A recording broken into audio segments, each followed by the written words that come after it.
पहली बात तो ये सर हवाला के बारे में ही हम पूछेंगे, क्योंकि हवाला का नाम आया है। तो सिर्फ 3 चीज़ें आप बिल्कुल पूछिए जी। 3 चीज़ें अभी तक आपकी इन्वेस्टिगेशन में क्या क्या सामने आया है, और क्या ईडी एंटर हो सकता है? आप पूछते जाइए। हाँ जी। और फ़ोन डाटा, सीसीटीवी फुटेज जितने हैं वो किस किस के क्या क्या रिकवर हुए हैं? देखिए, सबसे पहली बात तो ये है कि जो हवाला का भी इस तरह का कोई कनेक्शन अगर इन्वेस्टिगेशन में आया होगा तो बहुत इन्फॉर्मेशन नहीं है, क्योंकि शिलांग पुलिस ने इसको शेयर नहीं किया है जी। ये मीडिया के माध्यम से ही सारी बातें चली है, but I don't think so कि इसमें कहीं कोई इस तरह की इन्वेस्टिगेशन एजेंसी दूसरी इन्वॉल्व होगी। और चूंकि इन्वेस्टिगेशन का जो कोर पार्ट है वो शिलांग पुलिस के द्वारा किया जा रहा है, हमारे द्वारा इंदौर पुलिस के द्वारा इनको असिस्ट किया गया है। तो डेफिनेटली उनके इन्वेस्टिगेशन में जो भी उनके जो मोबाइल है, सीसीटीवी फुटेज है, वो भी उन्हीं की इन्वेस्टिगेशन का पार्ट है।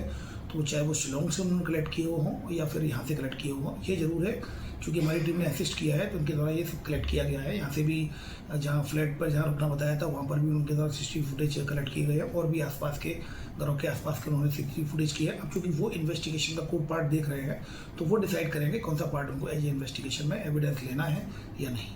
तो सर अभी तक कुछ ऐसा है जिससे कोई नया एंगल निकल के बाहर आए? अभी तक की जो स्थिति है, अभी तक चूंकि वो इन्वेस्टिगेशन में पार्ट में है और वो ऑलरेडी शिलांग पुलिस यहाँ पर ऑलरेडी पिछले 4 दिनों से यहाँ पर स्टे की हुई है। वो लगातार इन्वेस्टिगेशन में लोगों के जो कि स्टेटमेंट्स वगैरह ले रहे हैं, बट सर्टेनली अभी इस तरह की कोई नई बात उनके द्वारा शेयर नहीं की गई है। तो लगता नहीं है कोई नई एंगल अगर उन्हें आया होता है डेफिनेटली वो उस पर काम करते हैं। सर इंदौर पुलिस ने अपने लेवल पे क्या इन्वेस्टिगेट किया है? हमारे द्वारा इन्वेस्टिगेशन या इंक्वायरी किसी प्रकार की नहीं की है। हमारे द्वारा जब जो इनपुट आया था मेघालय पुलिस के द्वारा तो हमारे द्वारा इन लोगों को असिस्ट किया गया था, और जो आरोपी पकड़े गए थे 4 आरोपी, वहाँ पर एक सघन अभियान चलाया जाकर शिलांग पुलिस और इंदौर पुलिस के द्वारा, और 4 आरोपियों को पकड़ा था, चाहे वो राज हो या फिर आनंद हो या फिर विशाल हो और एक अन्य आकाश। ये 4 लोगों को फिर पकड़ने में आपस में एक 36 घंटे का ऑपरेशन चलाया गया था। जी सर, इन 4 की कोई क्रिमिनल हिस्ट्री नहीं रही है? 4 की इनफैक्ट सोनम को मिलाकर इन 5 की कोई क्रिमिनल हिस्ट्री नहीं है, अभी तक नहीं है, अभी तक सामने नहीं आई जी।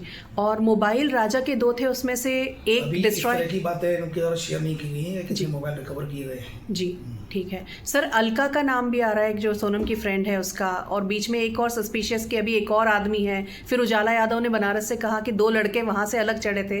इन सब को लेके कोई ये इन्वेस्टिगेशन का पार्ट है जी। मेजर पोर्शन कंप्लीट हो गया। अब इस तरह के जो इन्वेस्टिगेशन चूंकि ओपन है उनकी मेघालय पुलिस की जी, तो वो अगर इस तरह की बात आएगी तो डेफिनेटली इसमें ही वो इन्वेस्टिगेशन करेंगे। ठीक है सर। एक चीज़ और ये पूछना चाहूँगी कि जहाँ वो लोग गए थे घूमने के हिसाब से, वहाँ वो जगह जो है, मेघालय के लोकल्स का भी कहना है कि वो जगह ऐसी कि आमतौर पे सभी वहाँ नहीं जाते, सारे टूरिस्ट। तो क्या आपको ये संदेह लगता है कि पहले से रेकी की गई होगी या पहले कोई इनमें से कोई वहाँ घूम कर आया होगा? देखिए, चूँकि शिलांग पुलिस के लिए ये भी बड़ा इंपॉर्टेंट ये एंगल रहेगा, बट मुझे लगता है कि शिलांग पुलिस इसमें बेहतर ढंग से इन्वेस्टिगेट कर पाएगी, क्योंकि चूँकि मैं तो कभी गया भी नहीं हूँ और कभी जाने का मौका भी नहीं मिला है। स्पॉट अगर इस तरह की कोई बात अगर वहाँ के लोकल लोग बोल रहे हैं तो डेफिनेटली शिलांग पुलिस इसमें इन्वेस्टिगेट करेगी जी। और सर अकाउंट्स, गोविंद के अकाउंट्स हो या राज की मदर के अकाउंट्स हो, ये सब चीज़ें भी सामने आ रही हैं। बहुत सेंसिटिव केस है, ऑल इंडिया लेवल पर ये काफ़ी सोशल मीडिया में भी हाइप थी और काफ़ी सेंसिटिव केस रहा है।